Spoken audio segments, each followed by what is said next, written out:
Good morning देखो मुझे आस पहुँचे उच्च प्रथम विद्यालय यहाँ मोर फास्ट डे मैंने प्रथम दिन जहाँकि पिला मो ठार मो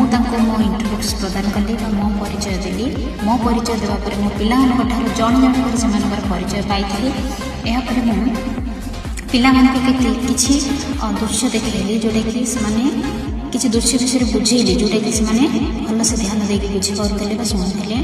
तापर यापर मुझे कौन कली पिला किसी गीत माध्यम किसी डांस करने से सब विषय बुझेली मुझे यहाँ मोर प्रथम दिन क्लास बुझेली बुझेला से कहली कि आम जो अक्षर शिखुचे जहाँ किसी शिखुचे सर्वप्रथम तुम जो स्कूल को जाऊँ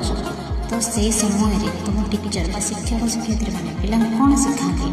कौन शिखिले जाए पिला अक्षर शिखि पारती तो से विषय मुझे ब्लैक बोर्ड माध्यम बुझाइली ये सब आप देखुए।